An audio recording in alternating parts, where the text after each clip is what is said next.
there. We'd like to ask you a quick question. Do you know if anyone around here has been looking for him? For Kaidahara Kazuha, we mean. Aha! So this is the renowned Mr. Kaidehara. I've heard a lot about you. It is an honor to finally meet you today. You are too kind.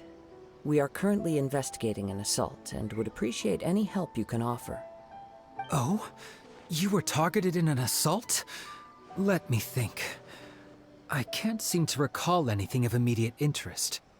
Mr. Kaidehara is currently the talk of the town, so there are always a lot of people looking for him.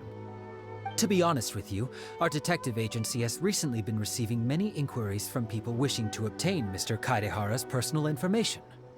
Some of them were offering us millions of mora just to gather the information they want. If these were more legitimate commissions, Sango would have snapped them up in an instant. Millions? Of mora? Whoa! Oh, wait, even at that price, you probably still shouldn't. Please, accept my thanks for looking out for my privacy. Of course. No matter what, we only take on legitimate cases. We don't make our money by revealing details of other people's day-to-day life just for the sake of it. Sorry, I got a little off topic. What I'm really trying to say is, it doesn't surprise me that a complete stranger is looking for Mr. Kaidehara. But I wouldn't know where to begin if we want to connect this with an assault. Then let's put that connection aside for now. Have there been any other attacks or similar incidents recently that stand out as particularly unusual? The Tenryou Commission had very few leads, and I thought you might have some information from different sources. It's true that the commissioners aren't clued up about every little thing that goes on out in the streets. But typically, it's only the most trivial events that manage to escape their attention. If anyone had been out there attacking people, that would be assault, in which case the Tenryou Commission would absolutely get involved. That does make sense. Uh-oh. Looks like the trail's already run cold. I still find it difficult to believe that whoever attacked you hasn't been causing any trouble elsewhere. Few people possess your prowess in battle. So unless you were the first person he targeted, someone is certain to have been hurt by now. I am well aware of your talents. There is no need to be humble around me. In fact, I'm quite relieved that you were the one he targeted. It would cause me great grief to see someone become critically injured or lose their life because of me. For the poor victim, this would be a completely senseless crime. Don't worry, we'll find him. It seems you are every bit the selfless hero they make you out to be, Mr. Kaidehara. Surely this same concern for your fellow man is what drove you to fearlessly raise your blade against the almighty Shogun. You flatter me. Truth be told, I don't know quite what came over me in that moment. You are much too humble. Don't worry, I completely understand your concerns. I will try my best to gather whatever leads I can for you. Oh, actually, there was one strange incident over the last few days. It doesn't involve an attack, though. Let me tell you about it just in case. Sure. During times like this, the more information we have, the better. All right then. Recently, 2 people went missing from the city at around the same time. One of them is a pretty well-known collector, surnamed Nagato. The other, Amenoma Yuya, is a samurai from the Amenoma clan. Amenoma? Now there's a familiar name. Right. Yuya is the nephew of Amenoma Togo, the owner of Amenoma Smithy. 2 grown men going missing at the same time. Their cases are likely connected, but I don't know much in the way of details. I recalled this because Amenoma Yuya is also an accomplished martial artist who is skilled with the blade. Perhaps he is the one you are looking for. Understood, though it seems highly unlikely to me. I neither know this man, nor do I have any idea why he may wish to attack me. Sure, can't hurt. We never know what we might find out along the way. Thank you, Ryuji. We'll start by making some inquiries at the Amenoma Smithy. Sounds good. All the best with your investigation. I'll get moving shortly myself.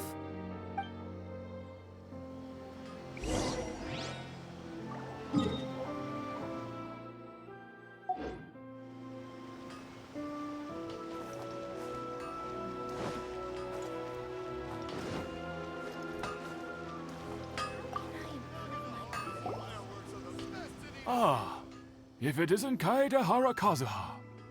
What brings you here today? Huh? You two know each other? Yes, the Kaedehara and Amenoma clans were both members of the Raiden Gokaden.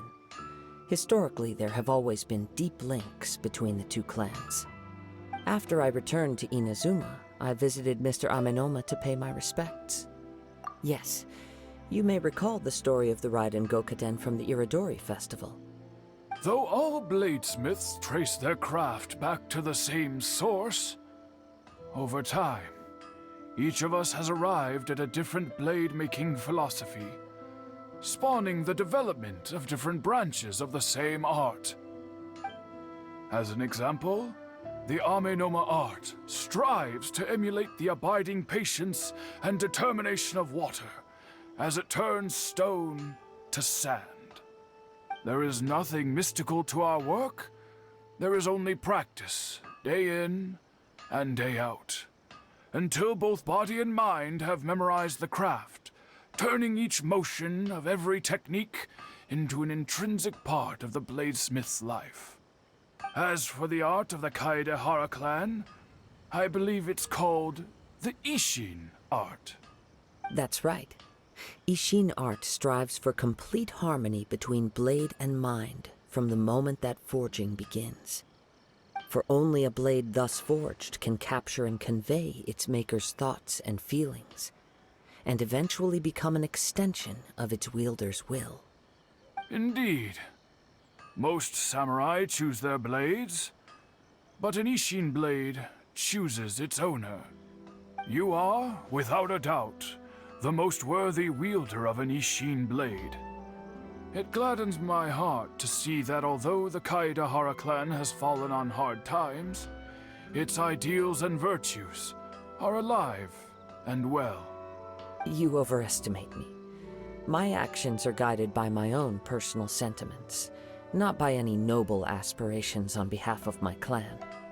But let's get back on topic. The purpose of our visit today is to gather some information on your missing nephew. We hope to assist with the investigation. It may turn out that this case is connected to another we are pursuing. Ah, yes. My nephew. I reported the case to the Tenryo Commission, but I haven't heard anything back so far. He didn't say a word before he left, which is very unlike him. I'm still completely at a loss on what to make of it, but I've done what I can so far. Worrying is futile. All I can do now is wait for the news from the Tenryo Commission. We heard that there was a collector involved in the disappearance too. Know anything about that? Yes. On the morning that Yuya went missing, he gave me a very cryptic look and said that he was going to give me a great gift. I believe he went to collect the item from Mr. Nagato after that. The next thing I heard was that a fire had broken out at the warehouse, and neither of them came back. Yes, strange, isn't it? I wonder what could have caused it. Unfortunately, there was very little evidence left behind, so nobody knows what really happened. Do you have any thoughts on what Yuya may have wanted to give you? If I had to guess, it must have been some kind of rare weapon. Otherwise, there would have been no reason for him to get my hopes up. He's never been particularly interested in blade forging, but has always had a fondness for blade testing, and can sense even the most minute differences in blade quality. He is extraordinarily talented in martial arts, particularly when it comes to the art of the sword. Truth be told, we have some information that you may find to be objectionable. The person we are looking for, he attacked this friend of mine. Based on the evidence we have gathered so far, only Yuya seems to match the suspect's profile. What? No. Absolutely impossible. Yuya is not that kind of person. He is humble and kind. Even his training is done with the goal of calming his mind. He has never gotten into a fight before. Huh. Is that so? Yes. If there's one thing I can say for certain, it's that Yuya would never draw his blade without a very good reason. But, with that said, it's equally out of character for him to just disappear with neither farewell nor fair warning. I also cannot know what course of action he might be capable of if coerced or otherwise compelled by circumstances unbeknownst to me. Anyway, should you find him, please let me know as soon as possible. Don't worry. You have our word. From the sound of that, Paimon doesn't think Yuya was the one who attacked us as well. Yes. It sounds as if something happened when the two men met each other. Let's pay a visit to the Nagato household.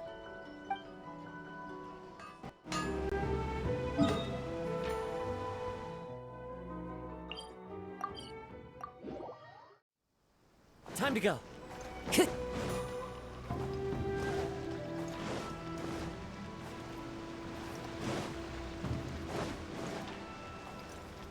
Time to go.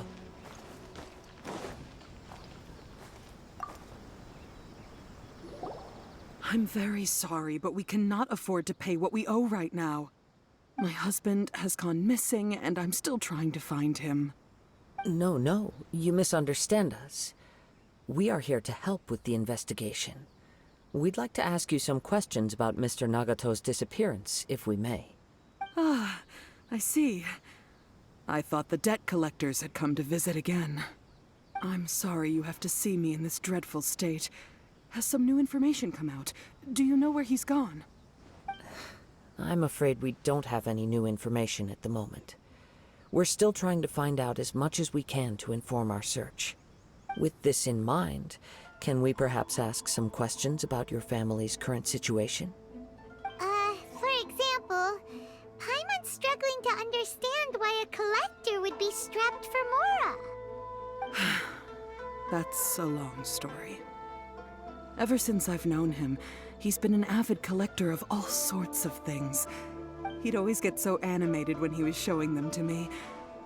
I knew nothing about the items myself, but seeing how enthusiastic and excited they made him, I was happy to believe that they were just extremely important to him. Everything was fine when we first got married, but as time went by, things changed for the worse. Uh-oh, what happened? He lost his sense of restraint. He started buying more and more things, and even resorted to borrowing money just so he could pay for them. Our expenses really spiraled out of control when he started getting interested in weapons. It was awful. There were days when he'd spend hours down at the warehouse, admiring his weapons even as debt collectors were descending upon our house. He wouldn't sell them, wouldn't even touch them. Just sat there staring at them like he was in a trance. I'm happy he has a hobby, and I'm willing to support him. But making ends meet has to come first. I've tried talking to him about it so many times, but he never listens. On the last day that I saw him, I gave him an ultimatum.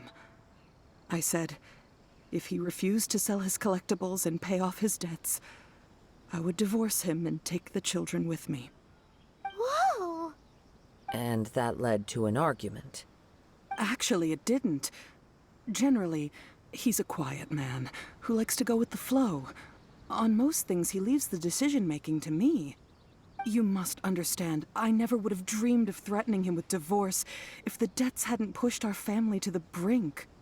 After I said those words, he froze and was silent for a long time. When he finally spoke, he awkwardly mumbled that he would pick out a few items to sell. His voice was so meek and pitiful that I felt an urge to take everything back. But then what? If I didn't draw the line, what would happen to our family? Had I not indulged his bad habits, we wouldn't have found ourselves in such a predicament. And I also don't know if he had actually come to his senses, or if he was simply angry with me. The next thing I heard was that our warehouse had caught fire, and both he and the buyer had gone missing. I see. I understand. Amenoma Yuya came to purchase a weapon from Mr. Nagato. During the sale, a fire broke out at the warehouse, and both men disappeared. At first, I assumed they must have gotten into an argument over the price. But my husband has never been one to negotiate. He never even haggles when he's out buying groceries, so it's hard to imagine him getting into a fierce argument. Maybe he was feeling the pressure from the debts? I don't know. He just disappeared after the warehouse burned down. Perhaps he's too afraid to come home now that all his collectibles have been lost in the fire, and he's got no way to pay off our debts. Even though I'm still a little mad at him, we're a family, and I want us to face our family's crisis together. As long as he's willing to turn over a new leaf, I know we can work things out. Please don't get upset. There could be more to this situation than meets the eye. If collecting things is a habit that Mr. Nagato had his whole life, it is quite unusual for this habit to change so drastically over a short period. But the information we gathered from the other side suggests Amenoma Yuya is also a mild-mannered man who would not be likely to start an argument. This situation is getting a little confusing. A little confusing? More like completely mystifying. Let's try a change of scenery and see if we can piece together what we've learned. Rest assured, we'll notify you if we find anything. Thank you so much. I just want him to come home.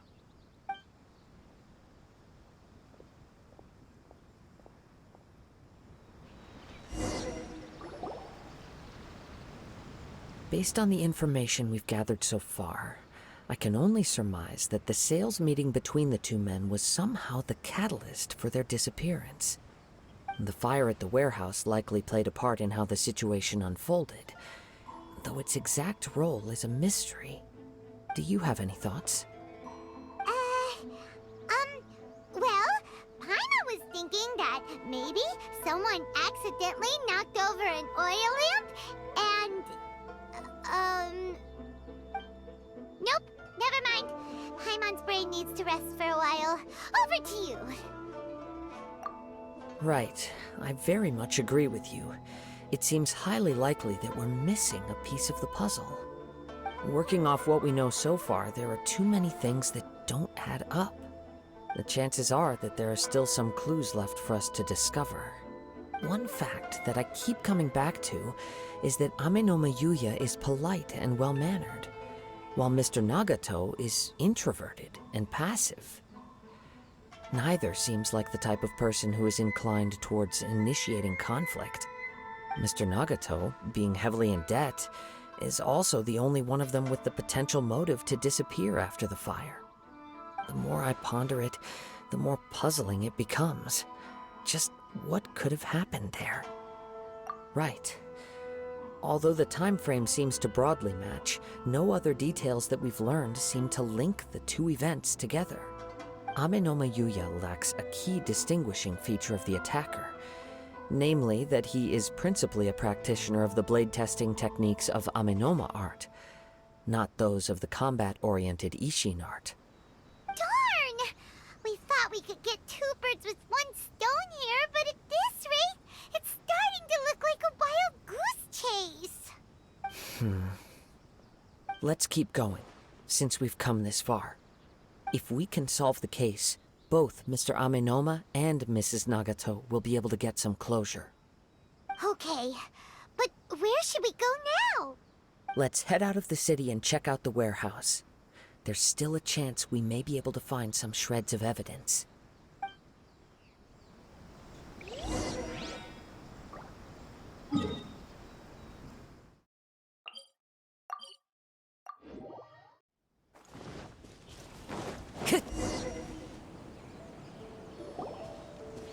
Wait. I hear something ominous in the wind. Oh! This must be another one of those sounds that only you can hear. As sketchy as that whole thing seems, you did put it to good use when we were chasing down that vision thief at Beto's tournament, so... Now I'm picking up a strong scent in addition to the sound. It's right around here somewhere.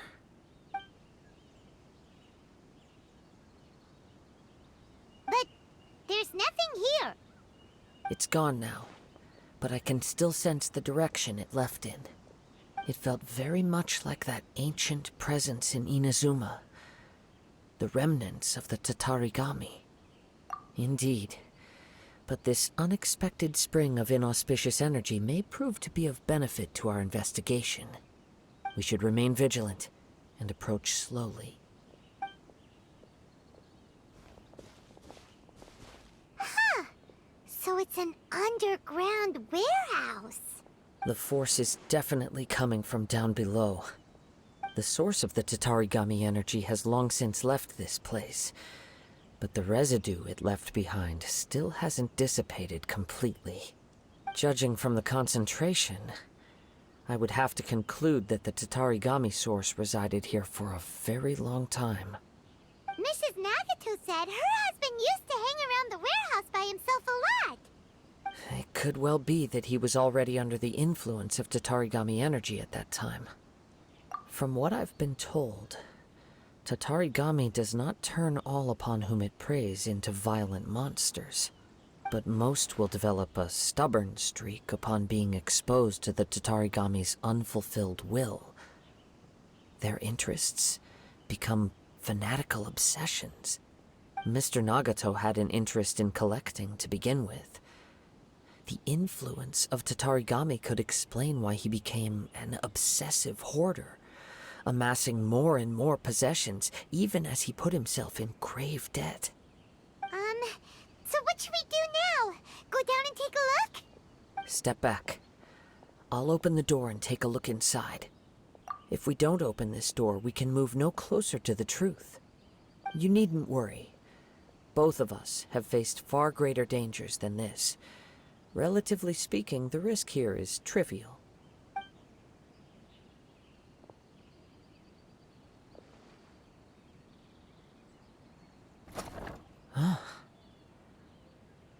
What's down there? Everything's buried in debris. I can't see anything. It looks like the fire caused a cave-in, reducing the entire warehouse to rubble. That was too scary! Paimon was so sure that the warehouse boogeyman was about to jump out at us! All we can do now is keep searching in the direction that the Tatarigami energy's source left this place. 2 ordinary humans, entangled with the Tatarigami. I fear much misfortune has already befallen them. Yes, let's go. If nothing else, it's vital that we find out where this Tatarigami energy is coming from. Quiet your mind and focus on what you sense around you.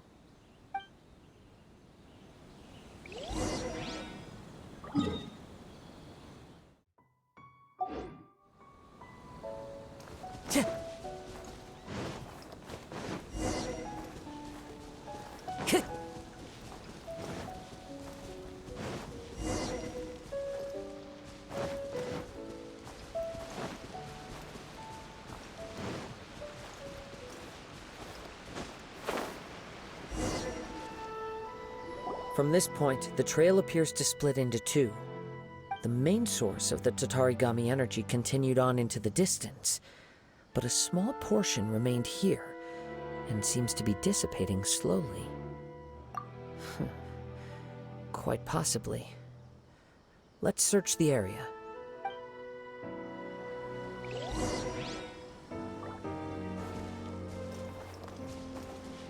Whoa! Look at all those hilly churls! They're acting really strangely. Something seems to be drawing their attention. Let's take a closer look.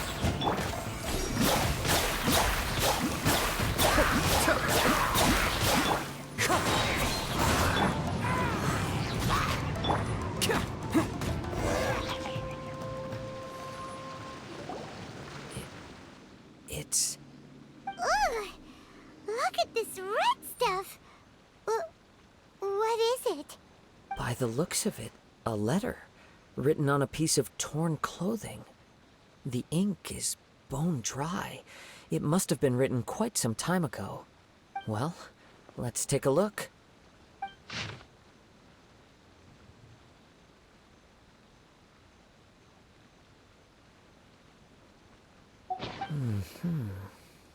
According to this letter, a conflict arose because Ame no Yuya wanted to seize a blade belonging to Mr. Nagato. Yuya started the fire that destroyed the warehouse and wounded Mr. Nagato in the fight. Mr. Nagato kept chase as long as he could, eventually stopping here to write this letter when his strength gave out.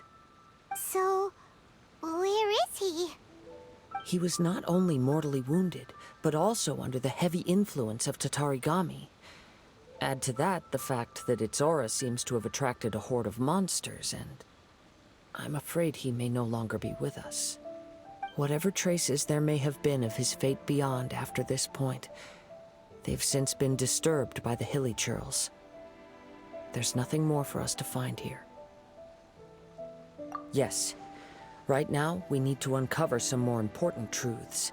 If Ame no Yuya is attacking other people indiscriminately, then the longer we take to find him, the more people risk meeting the same tragic end. Right, so let's get moving. I wouldn't be surprised if he, too, fell prey to the influence of the Tatarigami.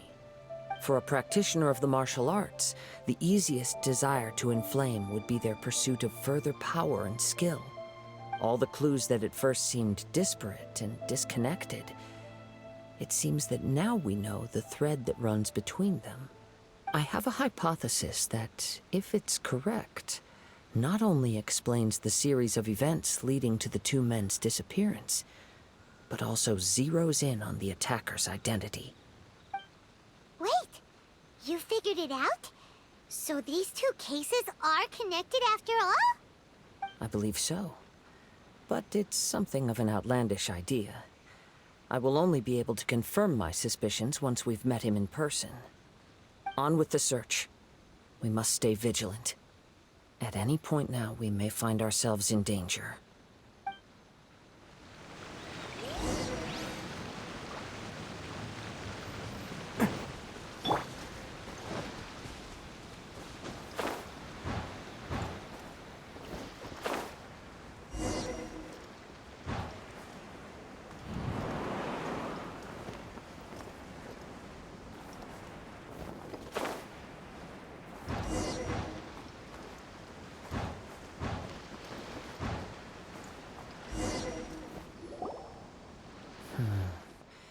He seems to have stayed here for a long time.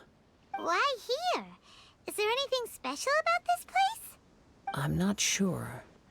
But on closer examination, I sense that the aura may have lingered here at several different points in time. Show yourself! It's no use hiding anymore.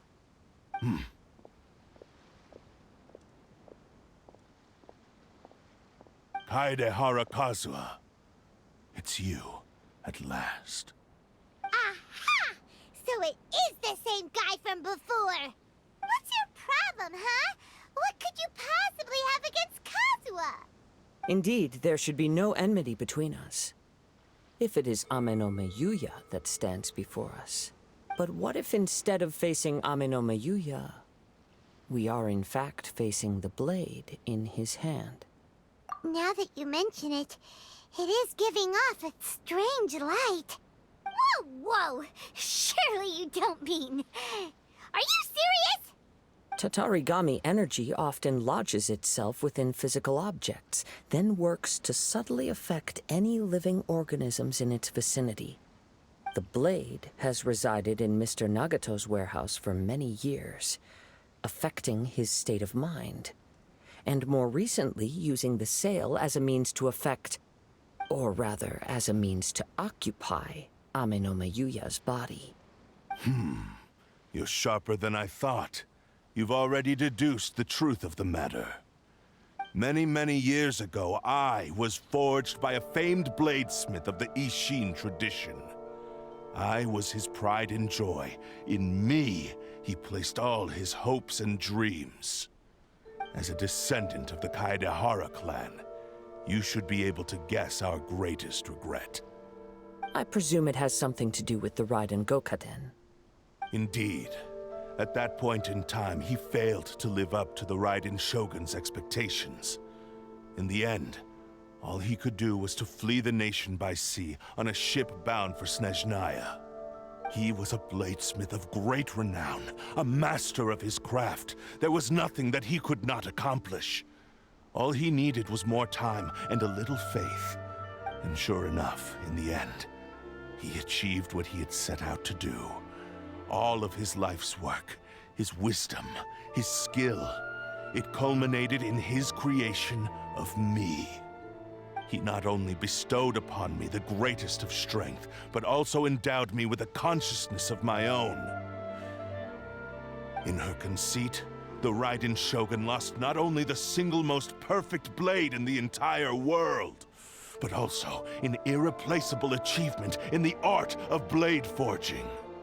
So, swords can become conscious and control people? The people of the time in which I was born never believed I had that kind of power. They saw me as a mere blade, a sharp and well-crafted one, but in all other respects an ordinary weapon. But that gave me the opportunity to take action. After the death of my creator, I decided to leave Snezhnaya and began my long quest to return to the distant land of Inazuma. Moving from one person to the next, I controlled the minds of countless hosts along the way, each bringing me one step closer to my ancestral home. I seek but one thing: to face the full force of the Raiden Shogun's blade and prove my power. The might of Ishin art! Ah, so Ame no MIUI was not your first victim. Tell me, what happens to those you've possessed when you've finished using them?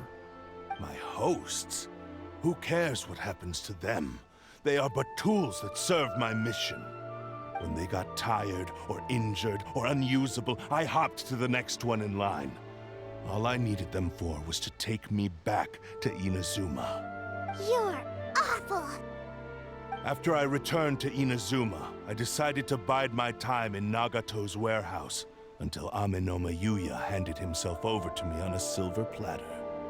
At long last, I'm approaching my journey's destination. By Ame no MIUI's body, I have found you, and by your hand, I shall defeat the Raiden Shogun! Kaedehara Kazuha, you stood against the Raiden Shogun's Muso no Hitotachi. There can be no other to serve as my host for what is to come.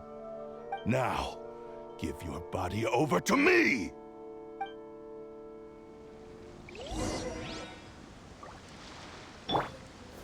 Stabilize! I will have order! Me! Kamisato Aki! Suiyu!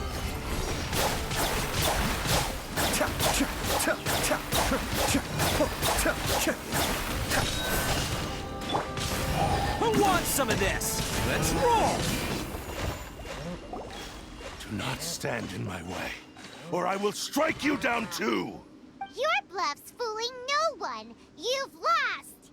Lost? I can never lose. It is this body that has reached its limit, nothing more. Even if you defeat me here, the one who falls will not be me, but this man.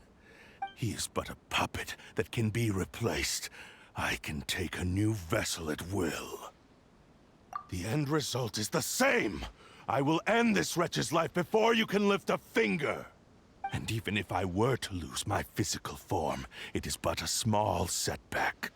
My consciousness shall endure.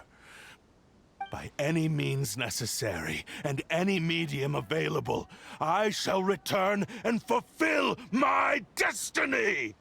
Your fighting style. It is indeed the forms of Ishin art.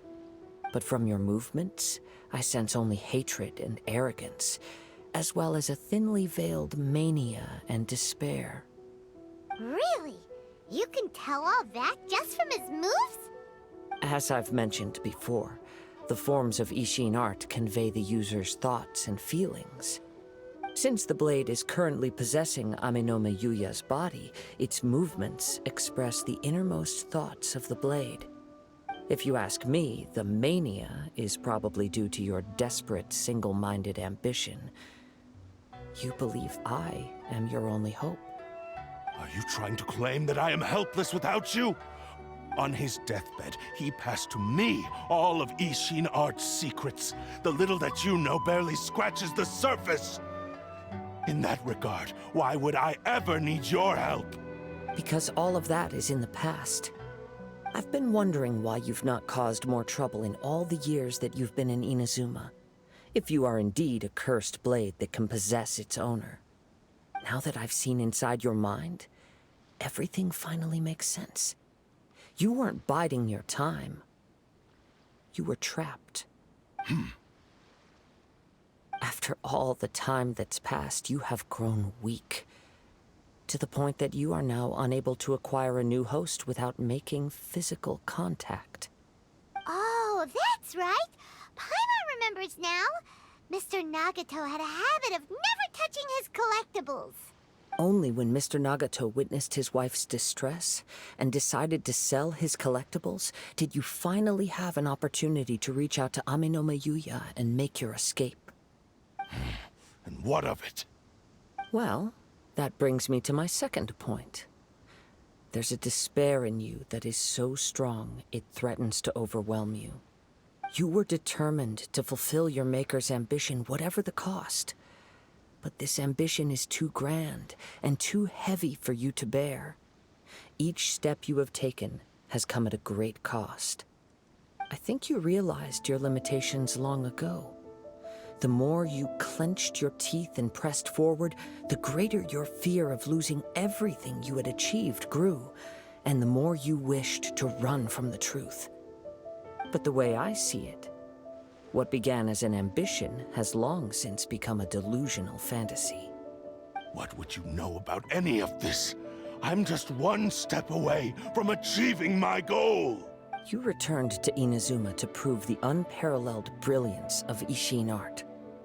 But to make this arduous journey, you committed countless atrocities and showed a blatant disregard for human life.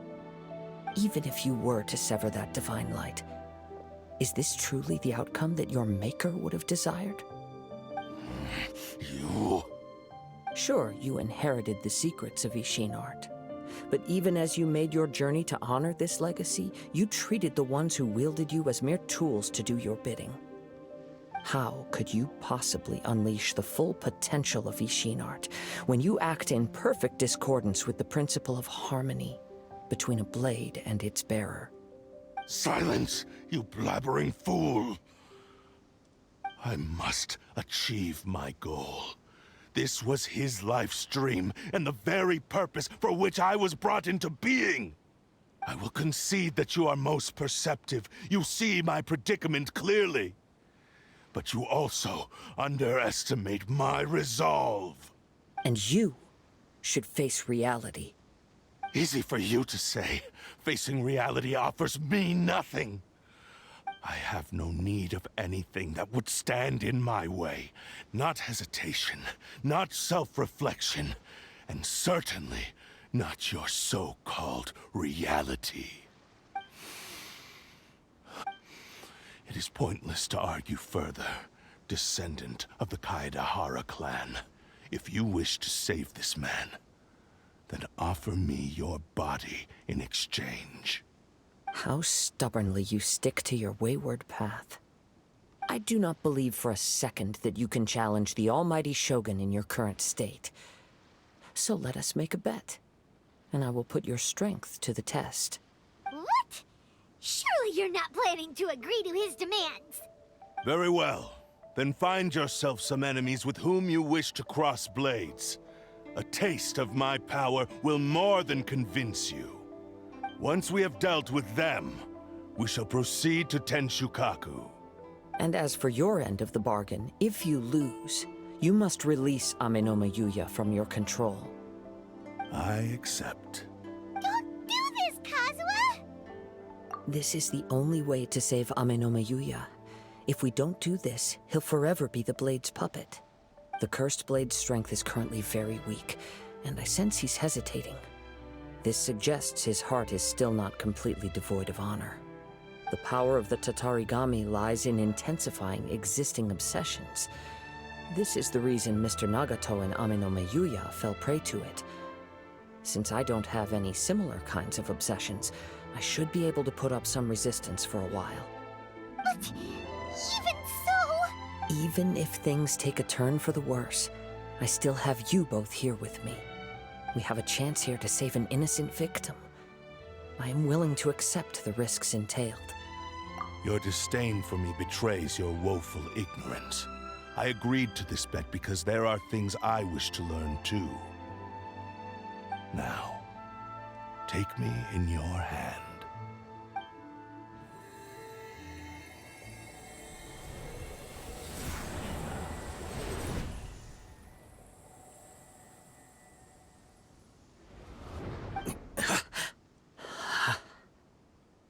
Kazuha? I'm okay.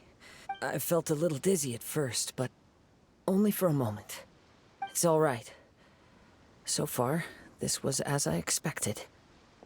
I will. Thank you. What should we do next? Have you got a plan, Kazuha? We find some enemies. Although this blade has endured much turmoil, it probably hasn't experienced many real fights. If a blade built for Ishin art cannot enter a state of harmony between blade and bearer, it cannot unleash its true power. If he wants to avoid reality, then we need to fight until he has no choice but to face it. He shouldn't last long in an intense combat situation. Wait a minute! Paimon remembers hearing about something from the Adventurers Guild. Since the Takasukasa clan abandoned that secret base, it's been held by Ronin ever since. Ah, all right. Please lead the way. What about Ame no MIUI? What should we do with him? The blade says he'll let Ame no MIUI trail us silently. Although he hasn't regained his own consciousness yet, he is not in any immediate danger. Are we sure this is a good idea? It's a pretty treacherous journey. Okay, fine. Just be careful.